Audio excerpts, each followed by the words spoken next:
मज़हर साहब, आपके नज़दीक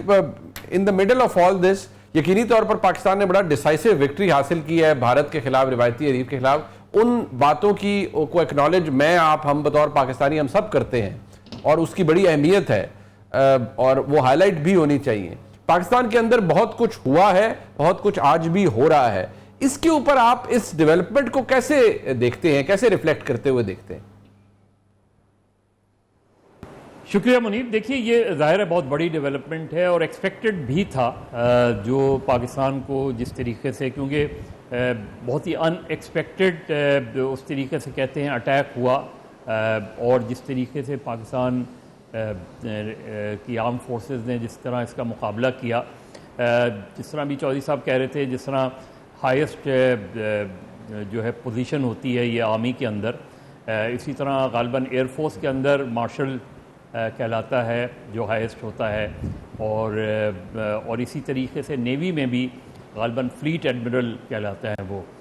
तो आसिम मुनीर साहब, और ये जो फील्ड मार्शल की पोजीशन दी गई है,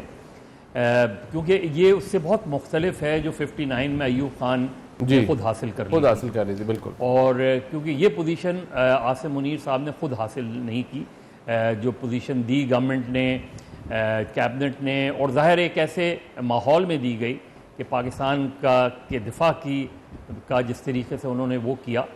तो ये एक्सपेक्टेड था। और इसको हमें बिल्कुल उससे डिफरेंट अंदाज में, क्योंकि अयूब खान ने जिस तरीके से 58 में मार्शल लॉ लगाया और 59 में वो जो है फील्ड मार्शल बन गए, उसके बाद यकीनी तौर पे 65 की वॉर भी आई उसमें, लेकिन उसके बाद वो अपने आप को उन्होंने बहुत पोलिटिसाइज़ किया। पहले तो मार्शल लॉ लगा कर किया, क्योंकि सबसे पहले तो वो वज़ीर दिफा बनाए गए थे, जी जी बिल्कुल, as a sitting army chief. तो Ayub Khan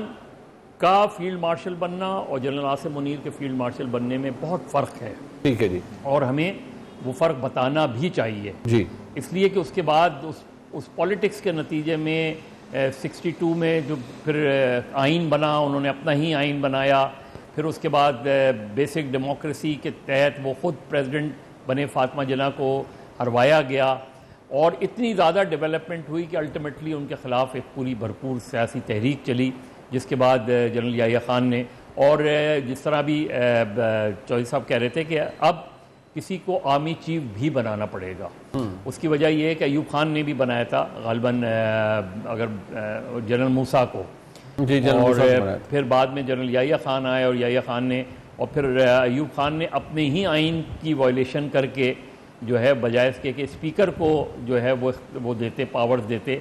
general Yahya Khan martial law लग गए। तो आज की सिचुएशन इस लिहाज से ज़रूर मुख्तलिफ है, हालांकि बहुत से सवालात हैं मौजूदा हुकूमत के मैंडेट के हवाले से, और बहुत सी जिस तरीके से पॉलिटिक्स हुई पाकिस्तान में उसके, लेकिन ये जो इवेंट अप्रैल 22 से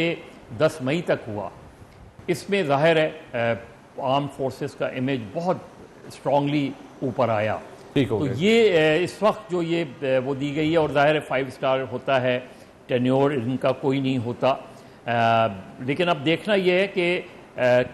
इससे आगे हम क्या करते हैं डिप्लोमेटिकली, क्योंकि अल्टीमेटली तो पाकिस्तान इंडिया का इशू किस तरह रिजॉल्व होगा, कश्मीर का मसला किस तरह हल होगा, क्योंकि महज आप चीज़ों में आपको बहुत से फ्रंट पे काम करना पड़ेगा। पॉलिटिकली क्या होगा पाकिस्तान में, अब पॉलिटिक्स किस तरीके से अनफोल्ड होगी, पाकिस्तान की अपोजिशन किस तरीके से बिहेव करेगी, गवर्नमेंट किस तरीके, क्योंकि ये याद रखें कि आप कोई भी वो कर लें, जो है पोजीशन, गवर्नमेंट अपनी कोई भी पोजीशन ले,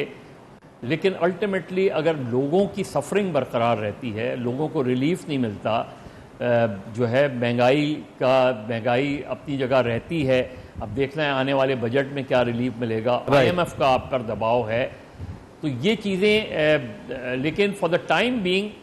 ये गवर्नमेंट के लिए भी बड़ी मोरल और पॉलिटिकल बूस्ट है उसमें, और डेफिनेटली ज़ाहिर है ये डिज़र्विंग था। और ये मेरा ख्याल है कि जिस वक्त फ़ैसला किया गया उस वक्त, इस वक्त जो पूरे मुल्क का माहौल है उसको वो जाहिर है acknowledge करते इस वक्त हुए ना सियासत हो रही है, बिल्कुल ना ऑपोजिशन। देखना ये कि ऑपोजिशन इस पर क्या रद्द अमल देती है, बिल्कुल। क्योंकि याद रखें कि लीडर ऑफ द ऑपोजिशन जो इस वक्त हैं वो खुद नवासे हैं, उन्हीं के पोते हैं उनके। जी हाँ, बिल्कुल आप ठीक है, बिल्कुल आप दुरुस्त कह रहे हैं। बिल्कुल। अब इस बात पे आदिल साहब मसला ये है कि अभी देखना पड़ेगा कि लीडर ऑफ द ऑपोजिशन का बिल्कुल मदर साहब ने ठीक कहा कि वो क्या कहते हैं। पाकिस्तान तहरीक इंसाफ के जो बानी चेयरमैन है वो तो जेल में है, जो आज चेयरमैन है बैरिस्टर गौर खान साहब, हम सब शायद एक्सपेक्ट कर सकते हैं कि उनका बयान क्या होगा, बड़ा मुतवाजन होगा, वो तो इसको वेलकम ही करेंगे इन ऑल प्रोबेबिलिटी। लेकिन जो बात यहाँ इस वक्त हालात है, देखिए ये ढकी छुपी बात नहीं है, एक मुल्क की सबसे बड़ी जमात है या एक बड़ी जमात है, उसका तनाज़ा और वो 9 मई वो गले में पड़ा हुआ है उनके, और उनका तनाज़ा या इशू है भी पाकिस्तान की इस्टेब्लिशमेंट से। वेरएज़ पाकिस्तान की इस्टेब्लिशमेंट के सरबराह का, पाकिस्तान के आर्मी चीफ का जो स्टेचर है, जो प्रोफाइल है, वो स्काई रॉकेट कर रहा है, और ऊपर से फिर उनके ऊपर ये उनको ये एजाज एक और मिल गया है। तो व्हाट इज इन दी ऑफिंग आपके नजदीक? देखिए मुनीर फारूक साहब, ये जितनी बड़ी डेवलपमेंट है, जिस तरह मजहर साहब ने कहा वेल डिजर्व्ड और जावेद चौधरी साहब ने भी कहा वेल डिजर्व्ड, मैं बिल्कुल अपने दोनों सीरियल से एग्री करूंगा। लेकिन मैं एक बात कहूंगा कि तारीख के तालिब इल्म की हैसियत से जब हम पाकिस्तानी तारीख में फील्ड मार्शल का नाम सुनते हैं तो थोड़ा सा लरस भी जाते हैं। जो उस फील्ड मार्शल ने जो कि वो खुद बने फील्ड मार्शल। तो मैं कहूंगा जो फातिमा जिन्ना के इलेक्शंस और पूरा सारा उसके बाद मार्शल लॉ, तो मैं तो ये कहूंगा कि ये पाकिस्तान के जनरल आसिम मुनीर जो है फील्ड मार्शल आसिम मुनीर अभी बन गए, ये पहले फील्ड मार्शल है पाकिस्तान के। मैं तो उन्हें फील्ड मार्शल मानता ही नहीं हूं जो उससे पहले बने थे। इन्होंने अर्न किया है एंड ही डिजर्व्ड इट। देखिए जो उन्होंने एक लीडरशिप शो किया है इस पूरे कॉन्फ्लिक्ट में, 22 अप्रैल से लेकर 10 मई तक जो कुछ हुआ, एक तो उन्होंने रिस्ट्रेंट शो किया पहले 3-4 दिन, फिर जो एक ऐसी जबरदस्त मिलिट्री स्ट्रेटेजी बनाई कि उस पर आज भी डिफेंस थिंक टैंक्स हैरान है कि किस तरह 5 जेट्स को मार गिराया गया जिसमें राफेल तैयारे शामिल थे। और ये ऑब्वियसली क्रेडिट जाता है एयरफोर्स को, लेकिन ये पूरी बाकायदा प्लानिंग हुई और उसकी ऑब्वियसली जो सारा हुकूमत ने सब कुछ तो आसिम मुनीर को सौंप दिया था, जो कि अभी फील्ड मार्शल बन चुके हैं, कि आपने फैसला करना है कि क्या कार्रवाई करनी है और कैसे करनी है। और फिर इंडिया को ये कहना कि हम आपको जवाब देंगे जो कि अनएक्सपेक्टेड होगा, तो इनकी एक शख्सियत जो है ना सिर्फ इंडिया में बल्कि आलमी सतह पर एक ऐसी शख्सियत के तौर पर वो सामने आया है जो कि रिस्ट्रेंट भी शो कर सकता है, लेकिन he doesn't take any nonsense. एक सिंपल जवाब उनको मिल गया है। और उनका फील्ड मार्शल बनना जो है, अगर आप ये कहें कि लीडर ऑफ द ऑपोजिशन क्या कहेगा क्या नहीं कहेगा, मेरे ख्याल में ये इतनी बड़ी डेवलपमेंट है कि इसमें ये मैटर नहीं करता कि ऑपोजिशन क्या कहती है, क्या समझती है, लेकिन एक मैसेज जो जाएगा इंडिया में कि एक जिस बंदे ने हमें शिकस्त दी वो अब फील्ड मार्शल बन चुका है पाकिस्तान में, तो एक पॉजिटिव डेवलपमेंट है। लेकिन मजहर साहब ने ये जो तजिया किया कि लेट्स सी कि आगे पॉलिटिकली जो चीजें हैं वो किस तरह मूव करती हैं। पीटीआई जो कि एक बंद गली में खुद को धकेल चुकी है, सेकंड ईयर उनकी जो लीडरशिप है वो एक दिन कहते हैं तरीके में एतमाद आ रही है, दूसरे दिन कहते हैं नहीं जी ऐसा तो कोई हमारा प्लान है नहीं। तो तरीके इंसाफ इस वक्त इतनी इनवर्ड्स हो चुकी है इंटरनल पॉलिटिक्स में कि इन बड़े बड़े इश्यूज पर, बड़ी बड़ी चीजों पर उनकी जो टेक है वो मैटर इसलिए भी नहीं करती कि देखिए 22 अप्रैल से पहले चाहे वो मिलिट्री का इमेज था या इस गवर्नमेंट का इमेज था, वो बहुत मुख्तलिफ था जितना आज है।